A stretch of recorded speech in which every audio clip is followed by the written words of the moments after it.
জন্ম নিয়ন্ত্রণ সামগ্রীর সংকট তীব্র, ১.৫ বছরে সরবরাহ কমেছে ৭৮%। ভ্যাট প্রত্যাহারে স্বর্ণের দাম ভরিতে কমল ৯,০০০ টাকা। শহীদের সন্তান দাবি নিয়ে বিতর্ক, ভুল স্বীকার জামায়াত এমপি আব্দুল মুনতাকিমের, বেঁচে আছেন তার বাবা। যশোরে কিশোরকে অপহরণ করে নির্যাতনের অভিযোগ, হাসপাতালে ভর্তি। খুলনায় গৃহকর্মী নির্যাতনের মামলায় পুলিশ দম্পতি গ্রেপ্তার। যুদ্ধবিরতির পথে বড় অগ্রগতি, ট্রাম্প পেজেশকিয়ানের সমঝোতা স্মারকে সই। চীনা সাবমেরিন নিয়ে বঙ্গোপসাগরে উপস্থিতি বাড়াতে চায় পাকিস্তান, দাবি ভারতীয় গণমাধ্যমের। দর্শক, শুনছিলেন দিনের খবরের প্রধান শিরোনাম, এবার বিস্তারিত। তার আগে আমাদের ইউটিউব চ্যানেল সাবস্ক্রাইব করুন এবং সব খবর পেতে ফেসবুক পেজ ফলো করে রাখার পাশাপাশি ওয়েবসাইট ভিজিট করুন। দেশে অর্থ সংকট ও সরবরাহ ব্যবস্থার দুর্বলতার কারণে সরকারি জন্ম নিয়ন্ত্রণ কর্মসূচিতে বড় ধরনের সংকট দেখা দিয়েছে। পরিবার পরিকল্পনা অধিদপ্তরের তথ্য অনুযায়ী কন্ডোম, পিল, ইনজেকশন, ইমপ্লান্ট ও আইইউডি সহ 5 ধরনের জন্ম নিয়ন্ত্রণ সামগ্রীর সরবরাহ প্রায় ৭৮% কমে গেছে।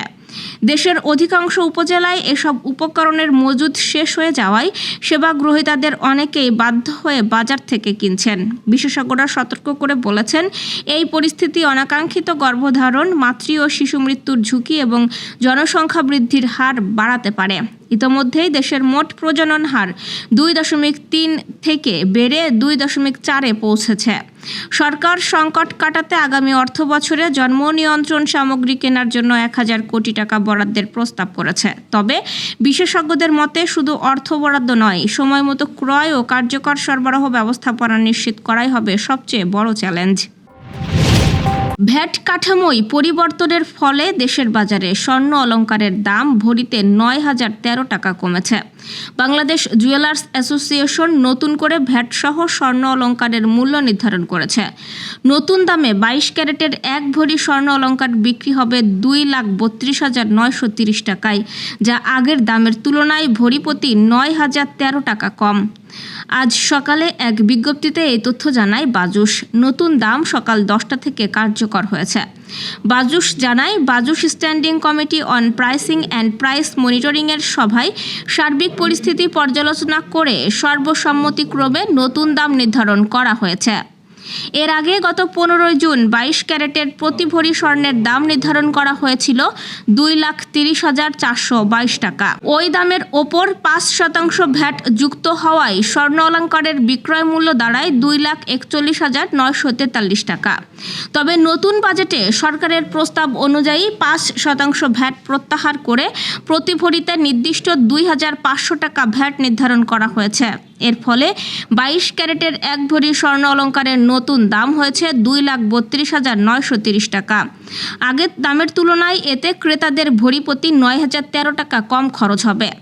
নতুন মূল্য তালিকা অনুযায়ী ভ্যাট সহ 21 ক্যারেটের প্রতি ভরি স্বর্ণ অলংকারের দাম 2,22,491 টাকা, 18 ক্যারেটের প্রতি ভরি 1,91,056 টাকা এবং সনাতন পদ্ধতির প্রতি ভরি স্বর্ণ অলংকারের দাম 1,56,064 টাকা নির্ধারণ করা হয়েছে। সংগঠনটি আরও জানিয়েছে, রূপার অলংকারের ভ্যাট বিষয়ে শিগগিরই সিদ্ধান্ত জানানো হবে। জাতীয় সংসদে নিজেকে মুক্তিযুদ্ধে শহীদের সন্তান দাবি করে আলোচনার জন্ম দিয়েছেন জামায়াতে ইসলামীর সংসদ সদস্য আব্দুল মুনতাকিম। তবে তার হলফনামার তথ্য অনুযায়ী তিনি 1981 সালে জন্মগ্রহণ করেন এবং তার বাবা মা দুজনই বর্তমানে জীবিত রয়েছেন। এই তথ্য প্রকাশের পর সামাজিক যোগাযোগ মাধ্যমে ব্যাপক সমালোচনা ও আলোচনা শুরু হয়।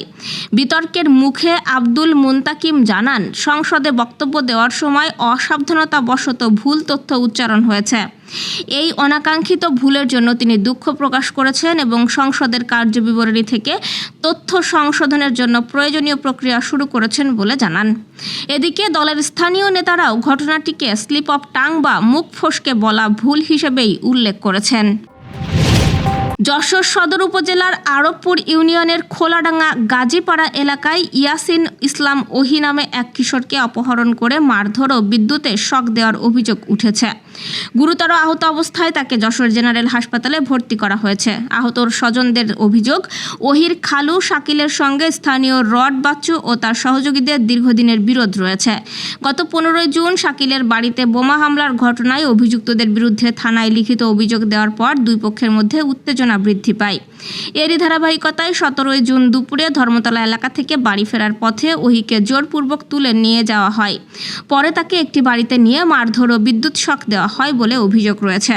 স্বজনদের দাবি, নির্যাতনের সময় তাকে দিয়ে জোরপূর্বক একটি ভিডিও বার্তাও রেকর্ড করানো হয়। পরে ওহিকে ছেড়ে দেওয়া হলে তিনি বাড়ি ফিরে পরিবারের সদস্যদের ঘটনাটি জানান। এরপর তাকে উদ্ধার করে যশোর জেনারেল হাসপাতালে ভর্তি করা হয়। আহতের বাবা ইউনুস আলী অভিযোগ করেন, নির্যাতনের পাশাপাশি তার ছেলের কাছ থেকে 25,000 টাকা ছিনিয়ে নেওয়া হয়েছে। এই ঘটনায় মামলা দায়েরের প্রস্তুতিও চলছে। খুলনা মহানগরীর সোনাডাঙ্গায় গৃহকর্মীকে কড়াইয়ের ছ্যাঁকা দিয়ে নির্যাতনের ঘটনায় দায়ের করা মামলায় পুলিশ দম্পতিকে গ্রেপ্তার দেখানো হয়েছে। আজ সকালে ভুক্তভোগী গৃহকর্মীর মা বাদী হয়ে সোনাডাঙ্গা মডেল থানায় মামলাটি দায়ের করেন। পরে সকালে অভিযুক্ত পুলিশ দম্পতিকে গ্রেপ্তার করা হয়। গ্রেপ্তার পুলিশ দম্পতি হলেন সোনাডাঙ্গা থানায় কর্মরত পুলিশের সহকারী এএসআই সঞ্জয় মিত্র ও তার স্ত্রী এএসআই পপি মিত্র। প্রত্যক্ষদর্শী সূত্রে জানা গেছে, বুধবার দুপুরে সোনাডাঙ্গা আবাসিক এলাকার দ্বিতীয় ফেজের সোলার পার্ক সংলগ্ন একটি ভাড়া বাসায় গৃহকর্মীর ওপর নির্যাতনের ঘটনা ঘটে।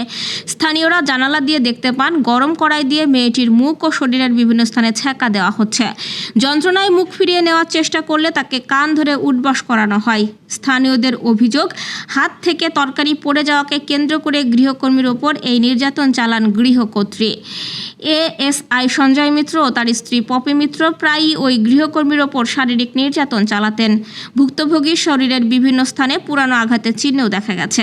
সোনাডাঙ্গা মডেল থানার ওসি রফিকুল ইসলাম জানিয়েছেন, বৃহস্পতিবার ভোরে ভুক্তভোগীর মা নরসিংদী থেকে খুলনায় এসে থানায় মামলা দায়ের করেন। মামলার পর ওই পুলিশ দম্পতিকে গ্রেপ্তার দেখানো হয়েছে।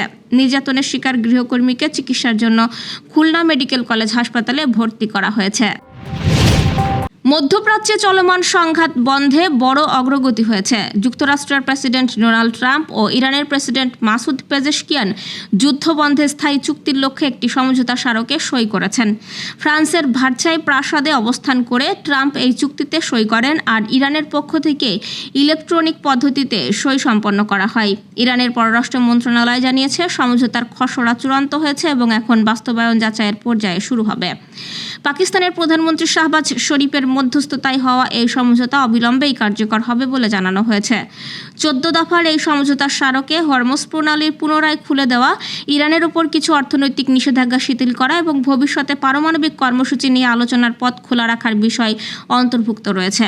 চূড়ান্ত শান্তি চুক্তি নিয়ে আলোচনার জন্য আগামী 60 দিনের সময়সীমাও নির্ধারণ করা হয়েছে। চীনের তৈরি নতুন হাঙ্গর শ্রেণীর সাবমেরিন হাতে পেয়ে আরব সাগরের বাইরে বঙ্গোপসাগরেও উপস্থিতি বাড়ানোর পরিকল্পনা করছে পাকিস্তান, এমন দাবি করেছে ভারতীয় সংবাদ মাধ্যম। পাকিস্তান নৌবাহিনীর এক জ্যেষ্ঠ কর্মকর্তার বক্তব্যের উদ্ধৃতি দিয়ে বলা হয়েছে, নতুন সাবমেরিন বহর দেশটিকে দূরবর্তী সমুদ্র অঞ্চলে অভিযান পরিচালনার সক্ষমতা দেবে। পাকিস্তান নৌবাহিনীর কমোডর ওমর ফারুক নতুন হাঙ্গর শ্রেণীর সাবমেরিনকে গেম চেঞ্জার উল্লেখ করে জানান, এই ধরনের মোট 8টি সাবমেরিন যুক্ত করার পরিকল্পনা রয়েছে। বিশ্লেষকদের মতে এর মাধ্যমে ইসলামাবাদ উপকূলীয় প্রতিরক্ষার গণ্ডি ছাড়িয়ে ভারত মহাসাগরে আরও বিস্তৃত উপস্থিতি গড়তে চায়।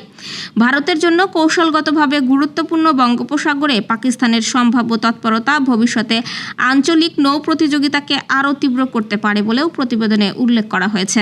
দর্শক, এই ছিল দুপুরের আয়োজন। সন্ধ্যার খবর দেখার আমন্ত্রণ রইল। এতক্ষণ সাথে থাকার জন্য ধন্যবাদ।